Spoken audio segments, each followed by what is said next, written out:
Hello everyone and welcome to another interview here at the Musica Sacra project during 2026.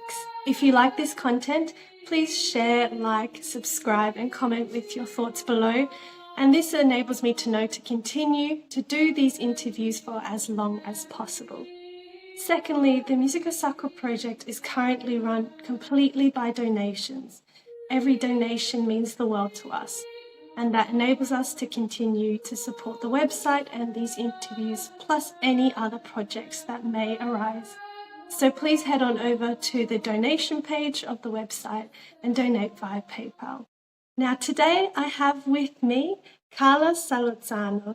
He is originally from Nicaragua, and you may know him as the Roman Cantor on social media. He is deeply passionate about promoting sacred music across the world with his regular posts on social media.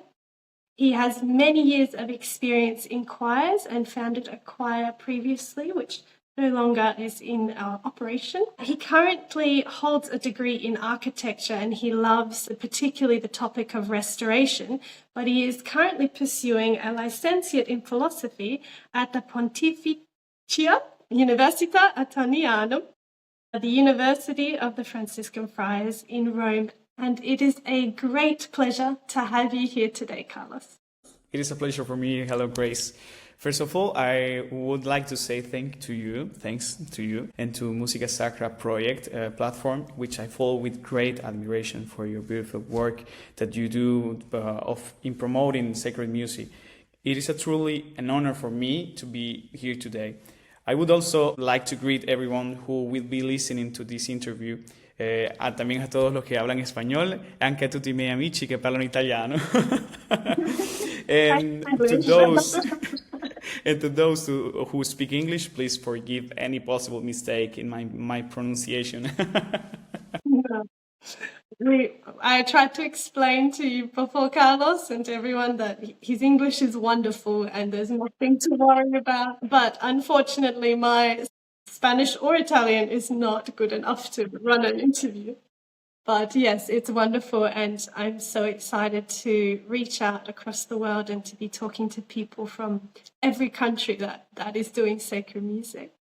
Firstly, I really wanted to do this interview, like I told you before we started recording, because we see you recording regularly and posting all these beautiful hymns and the ordinary of the Mass, but we don't really know who you are, and I thought it would be a wonderful interview to get to know you personally and to know who that person is that is inspiring so many of us. Thank you very much. So to hear you speaking and not singing would be really nice. So firstly, you are now in Rome, which is beautiful. And are you singing regularly in churches, or are you focusing on these, or should I say for the masses, or are you focusing on recording for the social media? Okay. I used to sing masses here. For example, the main church that I used to sing is San Francesco Ripa. I am right now here in San Francesco Ripa. It is a church, a beautiful Franciscan church, where San Francesco d'Assisi stayed in 1222 while seeking approval of his rule. The church has a wonderful Walker organ from 1926. And this month, the Mass is broadcast every day. So I sing every day Mass at 7 p.m. So this is the main church. But I also used to record here with my friend Giammauro. But we record always like outside of the Mass. We don't used to record the Mass. I don't like to expose that sacred place, no? So I prepare myself and we record a little bit early of the Mass. Like the Mass is at 7, we record at 5. And the second church that we used to sing, that is the church that you will see often in my videos, is the Basilica di Sant'Antonio Laterano, which is the basilica of my university, the Antonianum, Pontifical Antonian University. It is a 19th century church with a beautiful organ from Mascioni. It's an historic Italian builder from 19th. But each place for me has its own character and atmosphere. And it is a great joy to serve the liturgy through music there. But also, for example, this year, we are celebrating the 800 years of Saint Francis' death. So it is very special for me to sing into these two churches, Franciscan churches. So it's very meaningful. Wow, that's wonderful. So you're very active for the liturgy plus the recordings and putting this time aside to do the recordings, because from my experience, they take time as well. So, you're putting a lot of energy and effort into both the Mass and the recordings. It's amazing. Congratulations. Thank you. And it's so great to have these beautiful churches you can use. It's very inspiring to put the music into that correct architecture, which you would know because you're studying. It lifts the meaning of both the music and the building to bring them together. So it's really special. I did not know you were doing the masses, so that's well done, beautiful. Secondly, I don't know his name. You have the Roman organist who you work with. So, and what is his name? Sorry? Giammauro. Giammauro. And so where is he from and how did you two meet? Because you're often in the videos together. Okay, first of all, a warm greeting to my dear friend Giammauro, who will probably see this interview. We collaborate and share the same vision for a musical project on social media based on liturgical music. He's from Sicily, but he actually lives here in Rome. It's actually a funny story because we met in a very natural and unexpected way. About a year ago, on March 2025, I was asked to collaborate with a small choir formed by friends and of a volunteer involved in a project on San Francesco Ripa. This volunteer was preparing for her wedding. And during one of these rehearsals, Giammauro and we met there. From that simple encounter, we create a great friendship and was born in a way. The rest of the history, we decided to create this profile. The first time I said to him, what do you think if we record something and we publish on Instagram? And so he published. The first thing was an Ave Maria. I don't remember the composer, but it was a wonderful Ave Maria in Spanish. So he decided, and we see that this video was like to the people. So we thought about what if we create something more special? How can I say it? Specifically to record this kind of videos, and that was like the born of this beautiful project. The first one, the Roman Organist, and the second one, like the Roman Organist, the Roman Cantor. Yes. So Giammauro is a great organist and a true scholar, I have to say. He studies canon law at the Pontifical University of the Holy Cross here in Rome, and I'm deeply grateful for his dedication to what we might call our small virtual mission, because it is a mission, sharing the beauty of the music that speak about God. His deep knowledge also of the liturgy has helped me to see the Eucharistic celebration with a concrete perspective. Through the platform also of the Roman Cantor and of the Roman Organist, we also have been able to collaborate with many organists and liturgical singers from the United States, like from Poland, Spain, Portugal, Italy.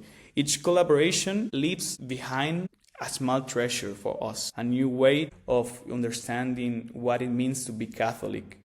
Sometimes I think of it like walking through a city, like Rome, no? A great city filled with buildings from different centuries. Each one tells his story. In the same way, through music and friendship, that is a good point, friendship, God allows us to experience the richness of living tradition of the Holy Church across the cultures and generations. You have summarized that so beautifully. I completely agree. When we meet new people and we start talking, we get more inspired by the passion that we share. And if you travel or you meet someone, sometimes once you've met them, you are changed because of that special connection, that friendship, the inspiration that you both share, and that understanding. You both agree on the mission. And there's many people I've had fortunately met, and yeah, you feel different after you've met them. Like you are a little bit more wiser, you might know a little bit more, and you feel more strong and concrete in your approach to the mission, because you got more inspiration. It's just wonderful, and I love that you not just focus on one country for the music. You are exploring and gaining these hymns and music from all across the world and trying to share it on the one platform. So I get to hear a Polish hymn, or sometimes I hear a Portuguese hymn. I'm like, oh, so So good. the most difficult is the Polish. Yeah, and the Portuguese hymns, I get so excited. Or when I hear the English hymns, because I'm not in my own country, it brings this really special feeling to hear them being sung, especially in Rome, you know. So yeah, it's wonderful. I would like to know the story of how you are here today, with obviously a beautiful voice, singing for the liturgy, sharing sacred music, because your studies are in architecture and now philosophy, which is fantastic. And to explain to people what was your journey as a child and as maybe teenager to be doing this music now? Okay, it is a big question because, yes, I'm an architect. So many people ask me usually, what architecture has to do with music? No. But for me, the connections feels very natural. And I say this very secure from my experience like as a philosophy student here in Rome. I'm not completely sure when my passion for sacred music began, but I know where its roots are. Like as a child in Nicaragua, I was taken to mass very often, like every day, because I used to study in a Catholic church, in Catholic school. So every day in the morning was the Holy Mass. And I remember this non. How do you pronounce suora? Nun. Was always playing the pianoforte and singing. And this, I remember very well this. So, and like many children, during the mass will get distracted, no? But in my case, I was distracted by the architecture, the paintings, and especially for the choir. And also, for example, in my country, Diriamba, there is a basilica of San Sebastian, and in that basilica, usually used to sing a choir, a big choir of young people. And I remember this choir used to sing polyphony, so I was very crazy about this. I remember every Christmas liturgy. I remember take the hand of my cousin, and we always walking through the choir to see and hear the choir. Meanwhile, they were making the rehearsal, and so those experiences shaped me deeply.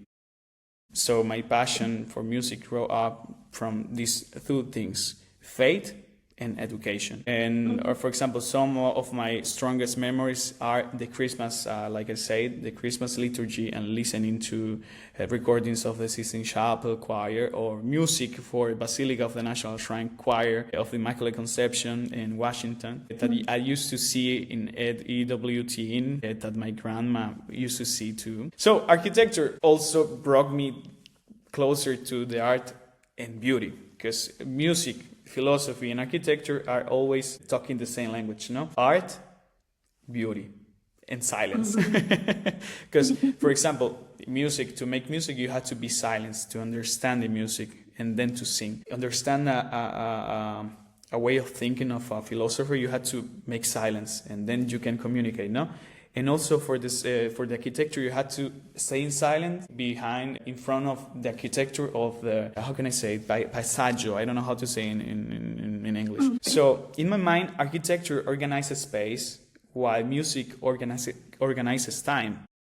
I often think about the reflections, for example, of Sant'Agostino di Ponia, who describes the music as a science of moving well, governed by a number and proportion, and it's almost the same, no? Sacred music, architecture, proportion, beauty. So in a way, architecture and music both search the same thing: harmony, proportion, and beauty.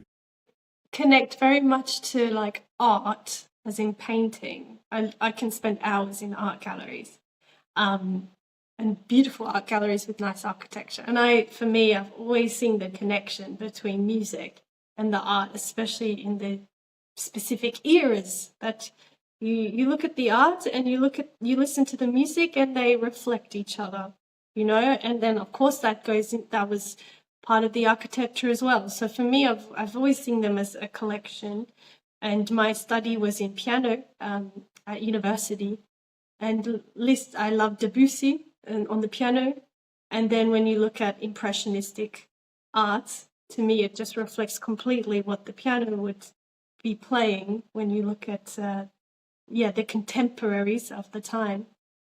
And then you see this era of like Art Nouveau and an architectural style that it did come to Portugal, and how it sort of all reflects each other in the 50 years. And I think you can do that for every block of history. And to separate them, I think is very ignorant to separate. They come together as one beautiful package. Exactly, yes. Because usually when you see, for example, the churches that I used to sing, I try to select the repertoire for that architecture. It is not often, a way of thinking of the musicians, but it is important to make understand the people that the architecture place, has a language, and that language has to be also translated in the music that is selected for the mass. So it is important, and always it's like to balance the past and the present, because, for example, the sacred music, the Gregorian chant is very important, the Latin is very important, but there are too many things today of music that can help us to speak with God through the word, to the new way of express an idea, no? I love Gregorian chant, but it makes me very sad to sing it in a building that has bad acoustic, I think. Yes, it's true. It's true. We do, of course. It's just, it needs to be in the right place, it's so sad. And I think that's sad on the architectural side, that when we were making chapels and churches in the recent times, we're not embracing the music and understanding how this works in the full liturgical aspect. So and that is the beauty of be here, no? In Rome, as I say, it's like if you walk a day through Rome, you will find too many churches from the different centuries. And you can sing Gregorian chant in a church that probably they used to sing Gregorian chant in the 5th century. So to be here studying philosophy in a land of philosophers is very important, very great for me. It's a grace from God. I have to say that it is a grace from God. Beautiful. And also, so you, of course, are singing a lot of sacred music. Do you do any secular music or performances, or is everything for God? No, I had to say that in the past, in Nicaragua, I used to have this small group of friends that we used to sing every Saturday, like in this very popular coffee. In the afternoon, it was like the coffee cover in the evening. So we used to present us singing secular music. But for me, I had to say, it's very important, the sacred music. It's my passion. But I also enjoy to hear music, normal music, But however, sacred music has something very unique. It seeks not only for artistic expression, because when you sing secular music, it's like artistic expression.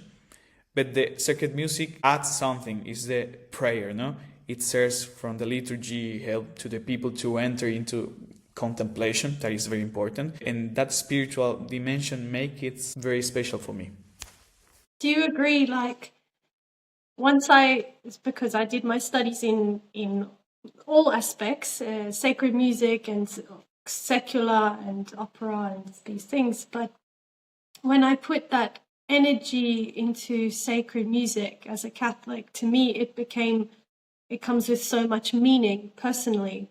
And even though I do love classical music that is secular, I still enjoy it and I do it and teach it, but to me the poetry sort of lacks, and the text lacks, because it doesn't have God in this picture of music. So when I really put everything into sacred music, it had so much more depth now. It wasn't on the surface. It was every aspect, and I know it would take me to heaven as well, and gives me a taste of heaven. So Exactly. There are too many secular music that is very beautiful, but I feel very complete when I sing sacred music, because it's like in the architecture, with the liturgy, in the mass, singing for God. It's like you feel very complete. It's like to be here before God, no? Before God, singing for Him. yeah, he gave it to us, and we give it back, and yeah, we feel settled. And so I don't think we are trying to prove we're amazing or something. Exactly. I mean, per carità, I try to be very correct in the way of the singing, but I don't forget during the mass. That's why I don't record during the mass, because I don't want to be thinking about perfection. I want to be thinking about God, for God. It's the best of myself for God. Yeah, exactly. And we, of course, we put that energy into making it as perfect as possible, but knowing that it is going to be beautiful because our intention is for glory. And yeah, I think it's not about me. I think that's the whole aspect. When you sing or we perform for the people, it becomes a little bit about like, look at me. But when we when we sing for God, we're meant to sort of take ourselves from it and give it to God and to the people to help them. We're trying to help them. So Yes, I think it's because when we sing during the mass of the liturgy, we take part of that body, no, of the church. It's not just you. It's not just Carlos, not Grace. It's like you are very conscious of form part of the body of Christ. So your personality comes out and take inside for Christ. Now you make place for Christ. That is the point of the sacred music, I think. yeah, it's perfect. What a great conversation.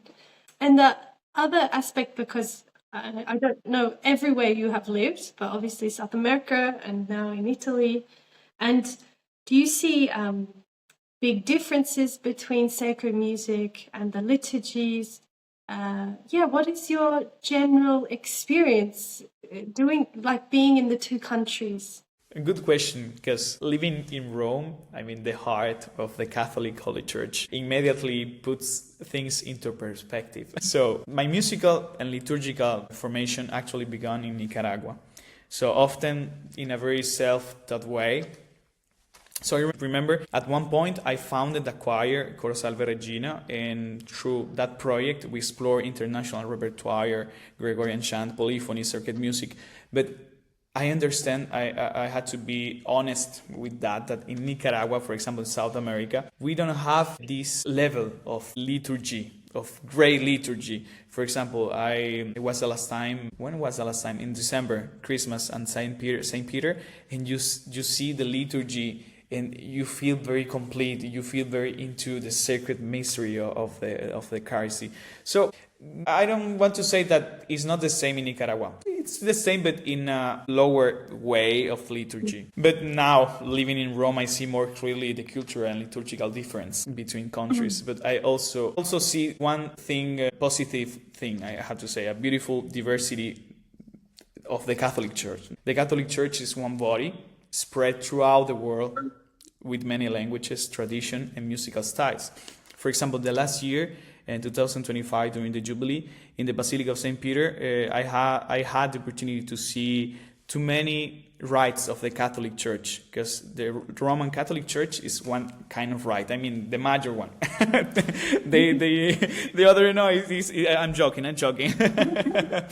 No, but I had the opportunity to be into, for example, the Byzantine liturgy, the Marionitian liturgy. So it is interesting to see that richness of that liturgies. It's not to be Latin Roman Catholic.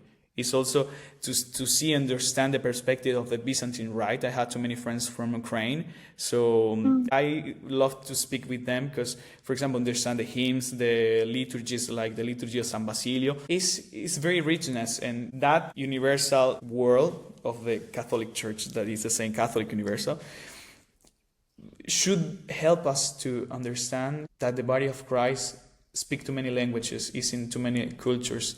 And to embrace this is very important to don't be in this little box, no? Yeah. So in that way, music becomes a school of humility. So when we listen carefully, we learn from others.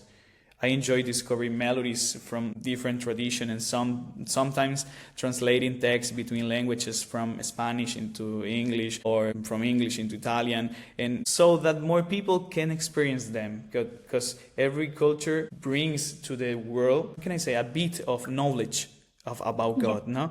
So to make understand a hymn in English into Italian language is like beautiful, because they didn't have the opportunity to hear this hymn in English, no? But in Italian became another thing.